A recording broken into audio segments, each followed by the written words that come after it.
Hello, this is Paul live from Las Vegas, and I have a special guest who will be appearing tonight on this podcast. His name is Vern Vivio.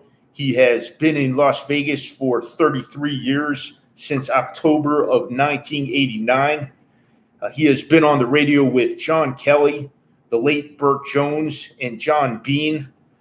Burt Jones had wrestled and played football in West Virginia and was a Army vet and a sports personality in Las Vegas. Very good at picking football games and college basketball. Probably best known for his football. He also often told tourists that he bet the dogs, and they thought he was talking about the underdogs, but he was talking about the domesticated pet. He liked betting the dog races, actually. He would bet dogs, too, as an underdog. He didn't really care whether the team was a favorite or an underdog. He would pick the team that he believed in. And Vern, he follows boxing, football, and mixed martial arts pretty intensely. He's going to be going over mixed martial arts and boxing. Our picks don't always agree, but he always has a good reason for picking what he picks. And Vern, you can take over. Okay, nice to have me on, Paul. Thank you. All right, well, I'm going to go over three of the main MMA fights, and then we're going to talk the boxing, the fight of the century with Terrence Crawford and Errol Spence Jr. The first fight I want to go over with is the Justin Gaethje-Dustin Poirier fight. Like Paul says, I have angles, and Dustin opened up a very small favorite, and this is a rematch. And a lot of times, the bookmakers do not like to give out what I call a revenge line, where they're going to make the other guy favorite after he already lost the guy.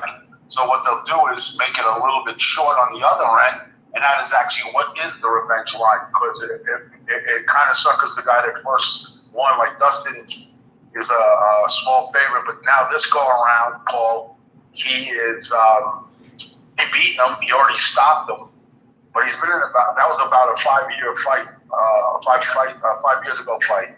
Justin's on the rise. Dustin's on the way down.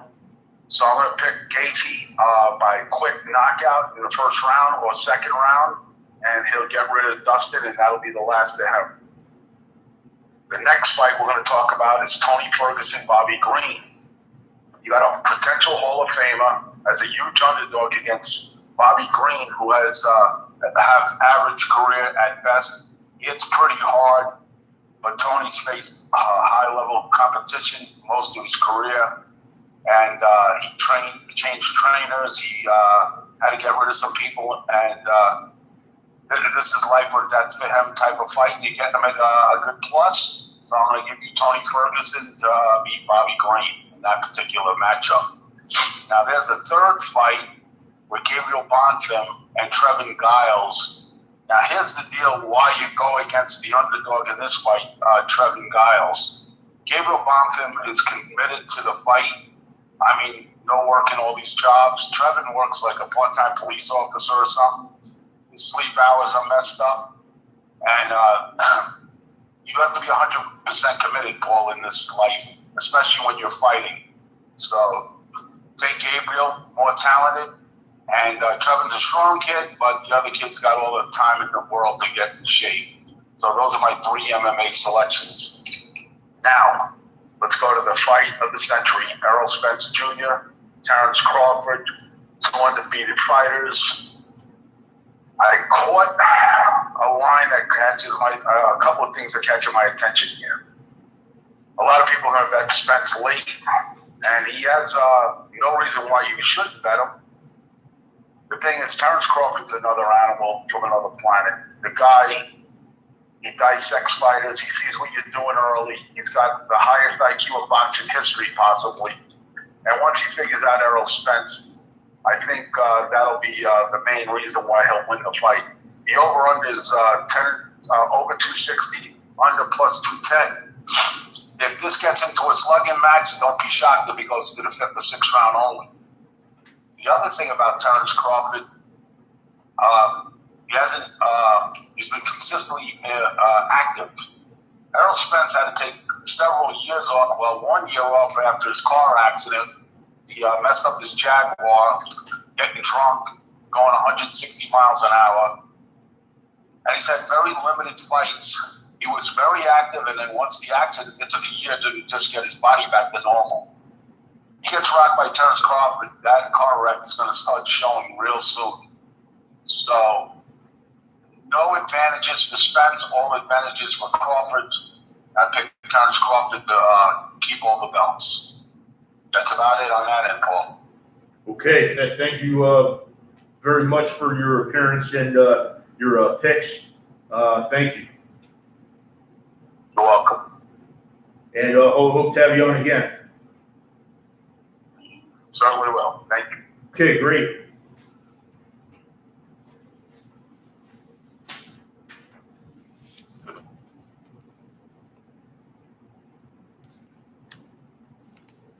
So you heard Vern there, and I believe that Crawford is the younger fighter there, and somebody else put out a video showing that Spence and Crawford warming up. They were both hitting a heavy bag, and the guys. I'm sorry, I don't have the video producer's name. Apologize to him. But he was making a point that Crawford looked looser in the warm-ups hitting the bag than Spence did. So he was saying who looks tight, who looks loose, and he wasn't saying who looks tight or who looks loose. My interpretation from watching it was that Crawford was looser. I'm not sure that was the same analysis he had, but I think it probably was. So he was just saying that Crawford looked looser. That was all he was saying about the fight. And sometimes people like to go with the team that's looser or the fighter that looks looser and more relaxed. So that is basically it for today, Friday. Have some. Please like and subscribe, and feel free to comment and spread the news of this channel around. Have links to good deals. Deal with interactive brokers. If you come in with enough money, they will give you up to $1,000 of free interactive broker stock. Ticker symbol IBKR, trades on the NASDAQ. And it's a good brokerage firm, discount brokerage firm, allows you to get fractional shares. And they also have commission-free trades, and they also have about the best margin rates around. And they also allow you to invest on the international markets in foreign stocks, which a lot of the other discount brokerages don't have that ability. So it's a good deal there. And have a link to Amazon credit cards.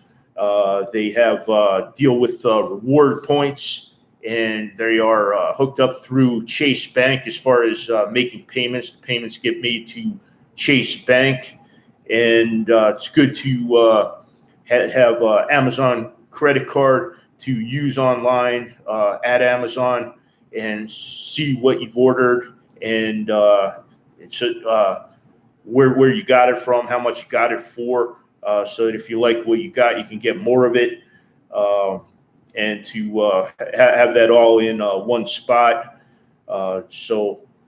And have a link to For Patriots Food Supply, food with a 25-year shelf life. Recently, India cut their rice exports, and so there are some food concerns, people wanting to have food, and so it's nice to know that you have some food to last a while in case of the unexpected, and have a link to employee retention credits. If you had employees during 2020 and 2021, 2020 during the pandemic, and haven't claimed the employee tax credit yet, they can help you apply for and claim the employee retention tax credit. And have a link to Surge Trader. They allow people to trade with their capital and keep up to 90% of the profits. So that basically sounds like a great deal there. And thank you for listening this far. Make sure you have a great Friday and a great weekend. Thank you.